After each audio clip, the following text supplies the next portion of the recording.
మీకు balcony ticket ఇచ్చారు.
చిరంజీవులైన నా బిడ్డలందరికీ నా హృదయపూర్వకమైనటువంటి శుభాశీస్సులు. ఈ స్కూల్ ఉపాధ్యాయ బృందానికి, ఉపాధ్యాయేతర బృందానికి నా హృదయపూర్వక నమస్కారాలు. అడ్మిషన్స్ గారికి ప్రత్యేకమైనటువంటి ప్రతిసారి ఈ స్కూల్లోకి వచ్చిన ప్రతిసారి నాకు చాలాసార్లు వచ్చినప్పటికీ నేను వచ్చిన ప్రతిసారి ప్రత్యేకమైనటువంటి సంతోషం అనుభూతి నాకు కలుగుతూనే ఉంటుంది. మిమ్మల్ని చూసిన ప్రతిసారి ఇప్పుడే మీ ప్రిన్సిపల్ గారు మాట చెప్పినారు. లాస్ట్ టైం ఆయన ఉండేప్పుడు ఇక్కడ ఫిబ్రవరి 12వ తారీఖున ఇక్కడికి వచ్చినారు, మీరు పిల్లలతో కలిసి ఫోన్ చేసినారు. ఈసారి కూడా ఫిబ్రవరి 12 ఇక్కడికే రావాలని చెప్పి ఆమె కోరడం జరిగింది. మనస్ఫూర్తిగా అంగీకరిస్తూ ఉన్నా. ఫిబ్రవరి 12వ తారీఖున ఇక్కడే ఒక అర్ధ రోజు నుండి నా భార్యతోనూ నా బిడ్డలతోనూ కలిసి వచ్చి ఇంతమంది బిడ్డలతో కలిసి చాలా సంతోషమైన సమయాన్ని గడపాలని చెప్పి నిర్ణయించుకునేందుకు చాలా సంతోషపడతా ఉన్నాను. నేనే ముఖ్యంగా మీ అభివృద్ధి కోసం ఉపాధ్యాయులందరూ ఎంతో కష్టపడతా ఉన్నారు. క్రమశిక్షణతో మీకు విద్యను బోధించడమే కాకుండా నైతిక విలువలతో ఎంత గొప్పగా ఒక స్త్రీ జీవించాలనో అటువంటి విద్యాబుద్ధులను మీకు నేర్పిస్తానని చెప్పి నేను విశ్వసిస్తూ ఉన్నాను. మీరు కూడా చదువుకు ఎంత ప్రాధాన్యత ఇస్తారో, ఒక ఆడపిల్ల ఎలా ఉండాలో, ఒక భారతదేశ స్త్రీ ఎలా ఉండాలో దానికి తగ్గట్టుగానే మీరు నడుచుకోవాలని చెప్పి నా కోరిక. మనం తల ఎత్తుకొని ఉండాలి అంటే ఎప్పుడు మనం తప్పులు చేయకూడదు. చదువుకి ఎంత ప్రాధాన్యత ఇస్తారో నైతిక విలువలకు కూడా మీరు అంతే ప్రాధాన్యత ఇవ్వాలి. క్రమశిక్షణతో కూడిన జీవితాన్ని, నైతిక విలువలతో కూడిన జీవితాన్ని, విద్యతో కూడిన జీవితాన్ని పొందగలిగితే మీ జీవితం మరింత ప్రకాశవంతమవుతుంది. ఎంత చదువు ఉన్నప్పటికీ నైతికత లేకపోతే, సంస్కారం లేకపోతే ఆ చదువు నిరర్థకం.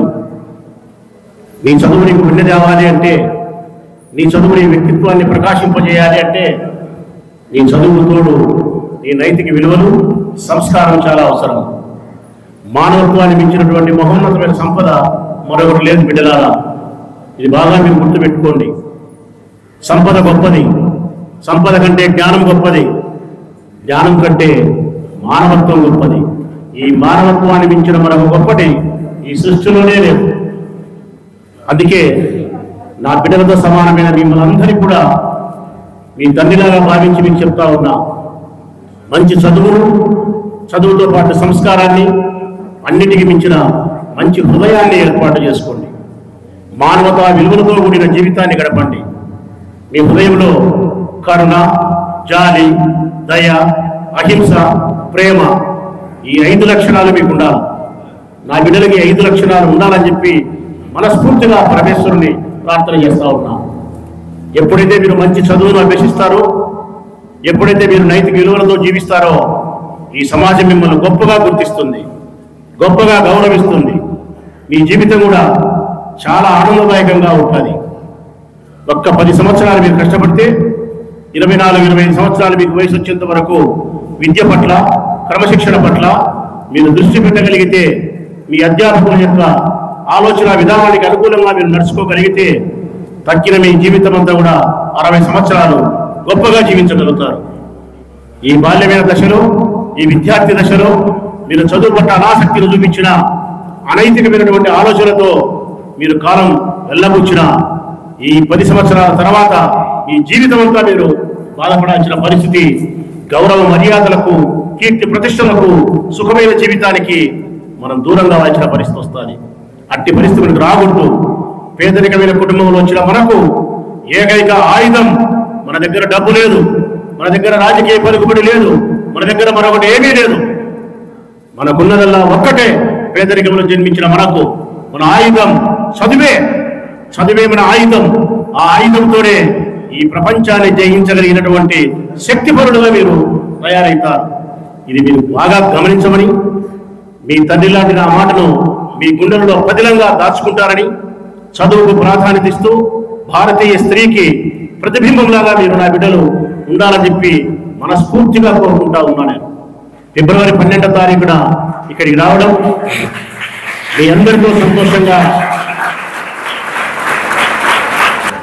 అందరితో సంతోషంగా ఇక్కడే భోంచేసి మధ్యాహ్నం వరకు మీ దగ్గరికి వచ్చినప్పుడు ప్రతిసారి ఒక 10 నిమిషాలు ఉండాలనో, బయట వేరే కార్యక్రమాలు ఉండడము, రాజకీయంగా ప్రజాసేవలో నిమగ్నమై ఉండడం, ఒక అరగంట ఉండాలనో, ఒక గంట కాలమనో ఇక్కడికి వస్తా.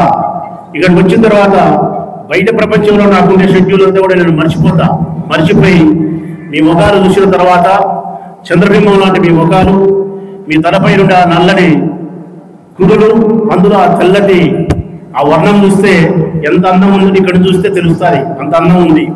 మీ ముఖాలు చూసినప్పుడు, మీ చిరునవ్వులు చూసినప్పుడు, ఆప్యాయత కూడిన మీ పలకరింపు చూసినప్పుడు ఇక్కడి నుంచి పోవాలనిపించడం కూడా నాకు అనిపించదు, మీతోనే ఉండిపోవాలనిపిస్తుంది. కాబట్టి 12వ తారీఖున మీ అందరితోనే పూర్తిగా ఒక రోజు ఇక్కడే ఉండడానికి నిర్ణయించుకొని వచ్చి మీతోనే గడుపుతారు. అదేవిధంగా మీ స్కూల్కి సంబంధించి ముఖ్యంగా ప్రధానమైన సమస్యగా చెప్పింది మేడం.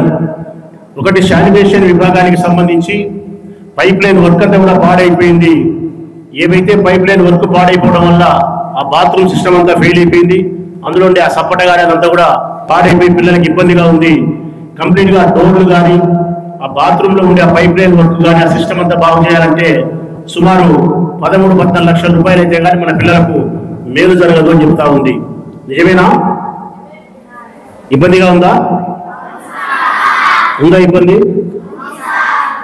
ప్రస్తుతానికైతే ప్రభుత్వం చేత నిధులు విడుదల చేయించిన డబ్బులు మేడం చెప్పిన ప్రకారం ఒక 3 లక్షల రూపాయల 40,000 రూపాయలు మన దగ్గర ఉన్నాయి. ఇంకా 10-11 లక్షలు మనకు తక్కువ వస్తుంది. ఆ డబ్బులు ఏదో రూపంలో మీరు ప్రభుత్వం యొక్క నిధుల నుంచి మంజూరు చేయమని కోరుతా ఉన్నారు. ప్రభుత్వం యొక్క నిధుల నుంచి మంజూరు చేసేదానికి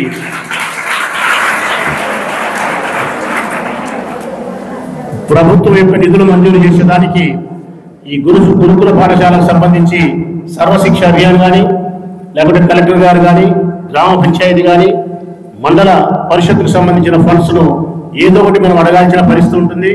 అవి ఉండి లేక వచ్చి రాక ఎప్పుడో వచ్చి మీకు సంవత్సరాలు గడిచి నెలలు గడిచి ప్రతినిత్యం మనం బాత్రూమ్ పోయేదానికి వాష్రూమ్ పోయేదానికి ఇబ్బందిగా ఉండే పరిస్థితి నా బిడ్డలకు ఉండకూడదు. కాబట్టి నా సొంత డబ్బులే 10 లక్షల రూపాయలు మీ మేడంకు పంపిస్తా. మీరు దగ్గరుండి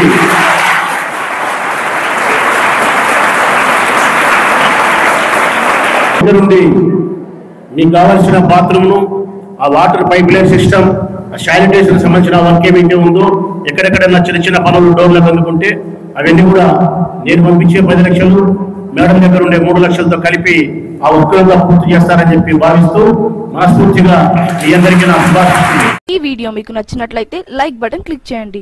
మరిన్ని వీడియోలను పొందడానికి దయచేసి సబ్స్క్రైబ్ చేయండి.